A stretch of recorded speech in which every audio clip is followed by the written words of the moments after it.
రేపు జగన్ విశాఖకు వెళ్లి స్టీల్ ప్లాంట్ ప్రమాద బాధితులను పరామర్శిస్తారు. బాధిత కుటుంబాలకు అండగా నిలవాలని తమకు జగన్ ఆదేశించారని తెలిపారు బొత్స. బాధితుల ఆరోగ్య పరిస్థితిని ఎప్పటికప్పుడు జగన్ తెలుసుకుంటున్నారని ఆయన తెలిపారు. ఎందుకు జరిగింది ఇన్సిడెంట్ ఏంటి కారణం ఏంటి అని ఏదైతే ఆ డిపార్ట్మెంట్లో పనిచేస్తున్న ఎఫిషియన్సీ ఉన్న వాళ్ళు ఉన్నారో వాళ్ళకి వచ్చి ట్రాన్స్ఫర్ చేస్తారు. ఎగ్జిక్యూటివ్ పోస్టుల్లో ట్రాన్స్ఫర్ చేస్తారు, కానీ కార్మికుల్లో ట్రాన్స్ఫర్ చేస్తే వాళ్ళకున్న నైపుణ్యత ఉన్న వాళ్ళు వచ్చి అందులో ఎక్స్పీరియన్స్ ఉన్న వాళ్ళు మెలకుగా కామన్ సెన్స్తో పనిచేయవలసిన పనులు ఇవి.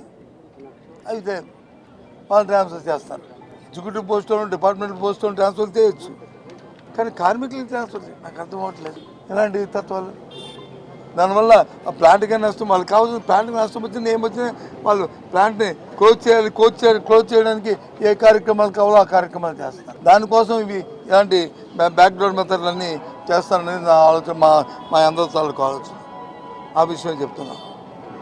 కాబట్టి జరిగిన సంఘటన పట్ల దురదృష్టాన్ని మా బాధను వ్యక్తపరుస్తూ ఆ కుటుంబాలకు మా సానుభూతి తెలియజేస్తూ చనిపోయిన వారికి ఆత్మశాంతి చేకూరాలని, అలాగే ఎవరైతే హాస్పిటల్లో హతగాతులు ఉన్నారో వాళ్ళందరూ కూడా వేగం కోలుకోవాలని, మరి అలాగే రేపు జగన్మోహన్ రెడ్డి గారు వచ్చి వాళ్ళతో పాటు యూనియన్ లీడర్ని కూడా కలుస్తాం.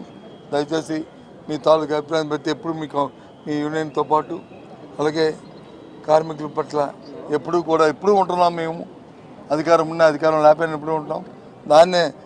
దాన్ని కొనసాగిస్తామనే విషయాన్ని మీరు ఈ సందర్భంగా తెలియజేస్తున్నాం. ఈ సందర్భంగా ఒక్కొక్కటి కట్ చేస్తే ఇప్పుడు నువ్వు అంటున్న దానికి పైన అంటే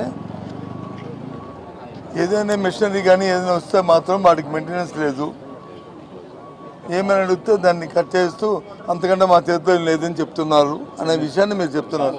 ఎస్, వాళ్ళకి కావాల్సింది మెయింటెనెన్స్ చేయాలి, అక్కడ పనిచేస్తున్న కార్మికుల తాలూకా రక్షణ ఇవ్వాలి, వాళ్ళ సేఫ్టీ చూడాలి అనేది కాదు ఈ యాజమాన్యం తాలూకా ప్రభుత్వం తాలూకు ఉద్దేశాలు.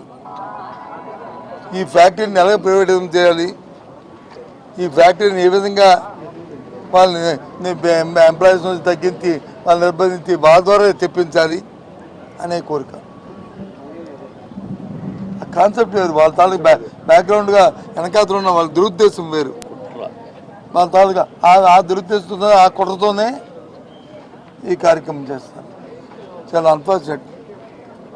మీరు అడుగుతున్నారు కదా, ఎస్ అది వాస్తవం. అది అవన్నీ కూడా అది వస్తున్నారు నాయకులు వాళ్ళ ఇష్టారాజ్యంగా మాట్లాడుతున్నారు, సానుభూతులు లేకుండా మాట్లాడుతున్నారు. దానికి మనం ఏం చెప్తాం?